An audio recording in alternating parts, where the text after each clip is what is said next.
The question of how and why the United Nations is the crux of the great conspiracy to destroy the sovereignty of the United States and the enslavement of the American people within a UN one-world dictatorship is a complete and unknown mystery to the vast majority of the American people. The reason for this unawareness of the frightening danger to our country and to the entire free world is simple. The masterminds behind this great conspiracy have absolute control of all of our mass communications media, especially television, the radio, the press, and Hollywood. We all know that our State Department, the Pentagon, and the White House have brazenly proclaimed that they have the right and the power to manage the news, to tell us not the truth, but what they want us to believe. They have seized that power on orders from their masters of the great conspiracy.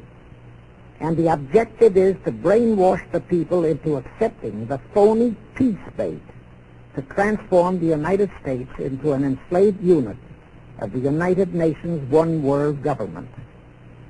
First of all, bear in mind that the so-called UN police action in Korea, fought by the United States, in which 150,000 of our sons were murdered and maimed, was part of the plot, just as the undeclared by Congress war in Vietnam, in which our sons are dying, is part of the plot, just as the plot against Rhodesia and South Africa, in which our sons will be dying, is part of the UN plot.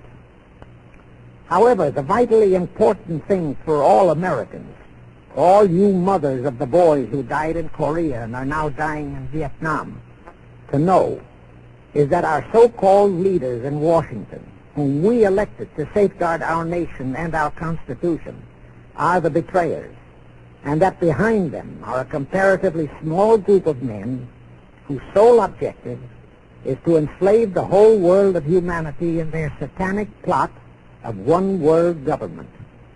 Now, in order to give you a very clear picture of this satanic plot, I will go back to its beginning, clear back in the middle of the 18th century, and name the men who put that plot into action, and then bring you down to the present, today's status of that plot. Now, as a matter of further intelligence, a term used by the FBI, let me clarify the meaning of the expression, "He is a liberal." The enemy, meaning the one-word conspirators, have seized upon that word liberal as a cover-up for their activities. It sounds so innocent and so humanitarian to be liberal. Well, make sure that the person who calls himself a liberal or is described as a liberal is not in truth a red. Now then, this satanic plot was launched back in the 1760s when it first came into existence under the name of the Illuminati. This Illuminati was organized by one Adam Weishaupt, born a Jew, who was converted to Catholicism and became a Catholic priest, and then, at the behest of the then newly organized House of Rothschild, defected and organized the Illuminati. Naturally, the Rothschilds financed that operation. And every war since then, beginning with the French Revolution, has been promoted by the Illuminati, operating under various names and guises. I say under various names and guises because after the Illuminati was exposed and became too notorious, Weishaupt and his co-conspirators began to operate under various other names. In the United States, immediately after World War I, they set up what they called the Council on Foreign Relations, commonly referred to as the CFR. And this CFR is actually the Illuminati in the United States. And its hierarchy, the masterminds in control of the CFR, to a very great extent, are the descendants of the original Illuminati conspirators. But to conceal that fact, Most of them changed their original family names to American-sounding names. For example, the true name of the Dillons, Clarence and Douglas Dillon, once Secretary of the U.S. Treasury Department, is Lepowski. I'll come back to all this later. There is a similar establishment of the Illuminati in England, operating under the name of the British Institute of International Affairs. There are similar secret Illuminati organizations in France, Germany, and other nations operating under different names. And all these organizations, including the CFR, continuously set up numerous subsidiary or front organizations that are infiltrated into every phase of the various nations' affairs.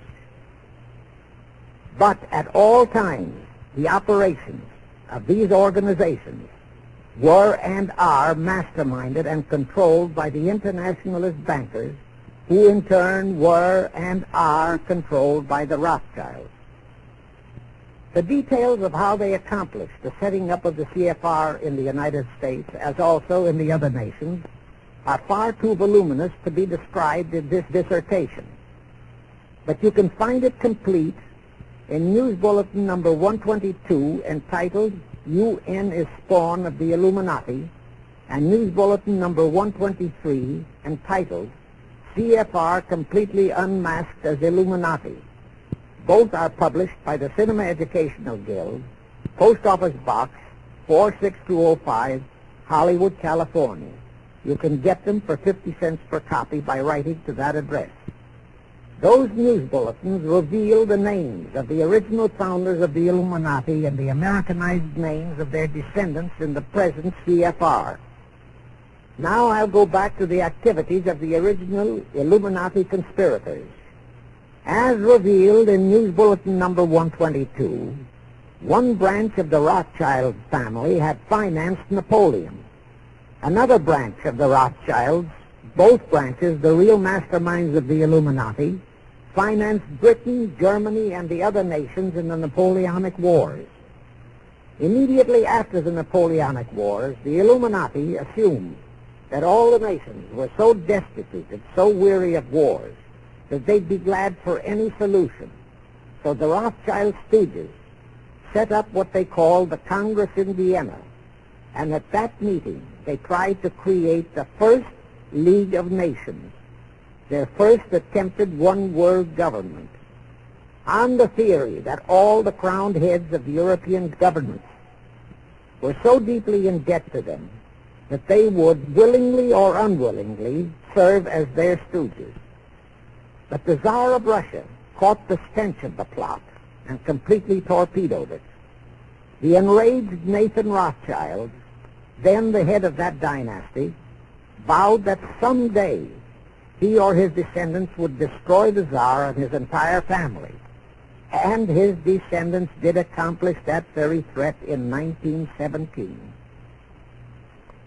At this point, bear in mind that the Illuminati was not set up to operate on a short-range basis.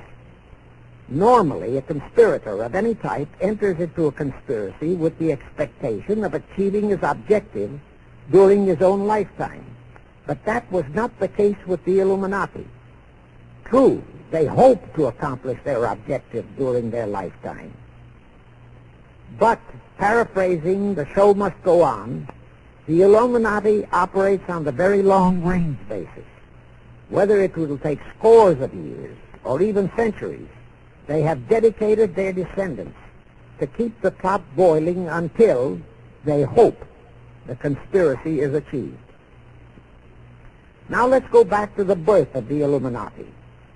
Adam Weishaupt was a Jesuit-trained professor of canon law, teaching in Ingolstadt University when he defected from Christianity to embrace the Luciferian conspiracy. It was in 1770 that the professional moneylenders, the then recently organized House of Rothschild, retained him to revise and modernize the age-old protocols of Zionism, which from the outset was designed to give the Synagogue of Satan, so named by Jesus Christ, ultimate world domination